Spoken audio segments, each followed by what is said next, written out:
now what we've been doing is we just create a web page. So let me go ahead and create a really simple web page.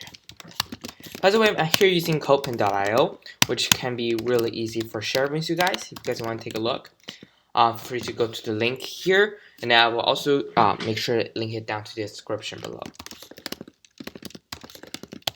So back to what we're talking about. So let me go ahead and create just say hello world here. Alright, so here's what we've been working on. We know how to create a form. We know how to create some divs that contain some elements. We know how to do some text formatting and all stuff like that. But now you will realize that it's really ugly in some sense. It's not that beautiful. Even we can add like different, like even when you can bold the text. What if you want bold it in different color? If you're italic, what if you want to draw a box around that italic sign? And what if you want to highlight in different colors? Well, here's what we're going to do now. We're going to talk about CSS, or Cascading Style Sheet. So CSS is for managing our style, so we can style our website better. Now we learned the HTML, which is the skeleton of the web page. Now I'm going to talk about CSS. So where to type CSS code? I have my little notes here. So where to type my CSS? So two places you can type your CSS. Not really, since we're using Codepen, there's really one space. Is you can type CSS here using Codepen and have another tab open for you. Or if you just want to type them all in HTML, what you can do is in HTML, what you can do is usually it's in the head tag. So in here you can use a style, and then in the style tag, what you can do now is start to type your CSS style. Start CSS styling. Styling. I can spell. All right. So notice also trivia is notice this is called comments. Nearly all programming language has a comment. I believe all have a comment. This is how it comes in CSS. It won't get interpreted, but it won't get interpreted. So it's not actual CSS code, but it can help you document your code so other people can read it, even though if they don't know CSS. You can also comment in HTML using something like this. This is how it comments in HTML. So HTML comments, a little trivial. So you can document your code better. So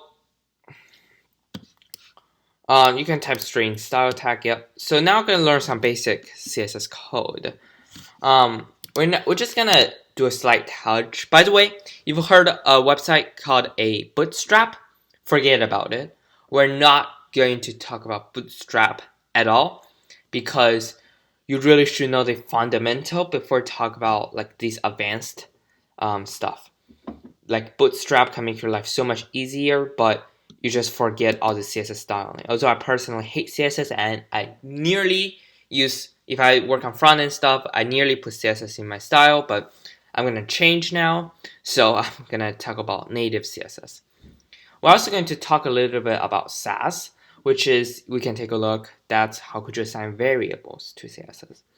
Now let's talk about stuff. So what if you want to change background color? So like right now it's white by default. What if you want to change them to blue, for example? Well, what you can say is we can use body. So this is what we call a selector. We're going to talk more detail in next video, but this is called selector. And then what happening here is going to be get executed. And then this selector, which means is select the tag. So there's three ways to express a selector. You can either use tag, or hash hi, which is get the ID, get the tag which has the ID of hi, or you can use dot for class, so which get the elements which have the class. But now we're just going to use tag without any of the prefix. It just means HTML tag. So you get all the HTML tag, but body, since we only have one body tag, and now we can say background color blue. And now semicolons to separate. Now you can see, well, it's not really good for my eye, and now it's changed to blue. But what if you want to change it to other kind of blue? For example, sky blue. Well, it does have sky blue, which is much better. But what if you want to change it to more customized color? So for example, I want to say sky blue, let's say grass green. I don't even know that real color. Notice that it's not real color. I probably make that up. Just HTML, go here. Yeah, don't worry about that. CSS can also go here, but I'm gonna use style for now here. So notice that it doesn't know grass green. It has some basic color. In fact, most of the colors should be able, normal color in the world, you should be able to get just by typing its color, like green, orange, purple. But what if you want to use a more complicated color, more customized color? Well, now let's go ahead and talk about RGB. So RGB stands for red, green, blue. Remember this because you're going to use it for multiple times. So what this can do is this enable you to pick whatever color you want.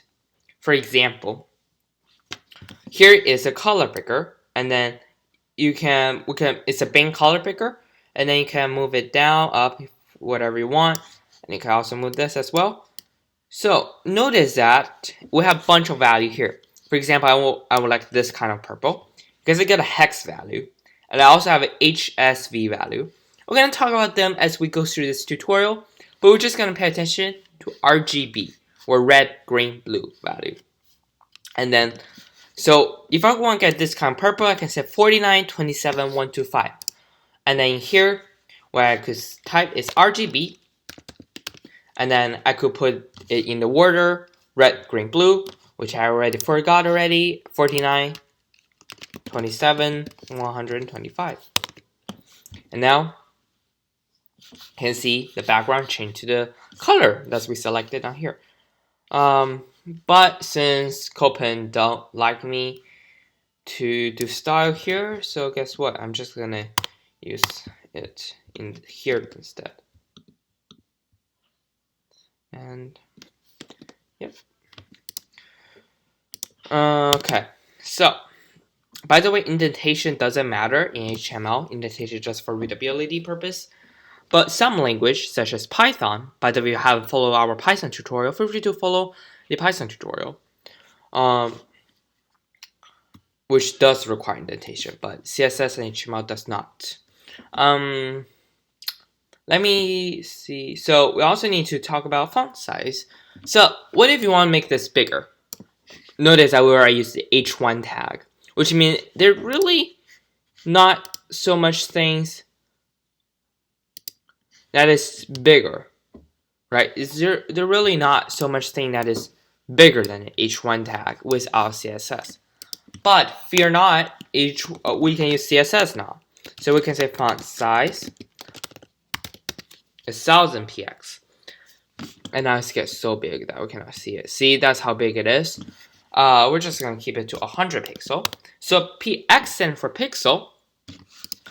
Pixel. So there are also other units. We're going to gradually talk about them, such as EM, other stuff like that, or just centimeter. We can also use cm. But this is like you can increase the font size. But what if you don't like the font itself? Well, you can say now, you can say font family, which by default this should be Arial. Or Times. I think it's Times. I can change it to Arial. Now I can say it's an Arial font, or I can change it to Fantasy. This is one of the most fancy font that is built into here. And now you can see Fantasy font here. And we also have, there's also a website provided by Google. It's called fonts.google.com, Google Fonts, which contains tons of beautiful fonts that you can choose from. I will also show a demonstration of that as the last thing we will do here. So let's just wait a sec. let this website get loaded. And now what we can say is, let's just say we like this kind of font. I don't know why, but we're just gonna pick this font. We can choose. So let's just choose this kind of style. And then now what we can do is embed. So what we can do, there's two things we can do is the add import. We are going to use add import here. Either way will work. So we just copy this code and then put it into our CSS. See CSS here.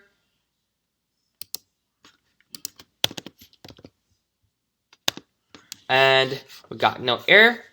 Good. So now we can use this by type font family and then can add this. So notice that we have cursive. Cursive is also another built-in font. Another built-in font. But the reason cursive put that here is just in case this browser doesn't support. The import for some reason. It's going to display cursive since it's built into almost all the browser. Alright, so that's about it for our introduction to CSS. Thanks for watching. If you like, please do leave a like, subscribe, and comment below if you want to. And then if you want to, please check out other wonderful coding tutorial. We just recently, if you watch this video immediately, you just released competitive programming if you're introduced to that. But thanks for watching. See you next time. As always, please stay safe during this unprecedented time. Please take care of each other and have a nice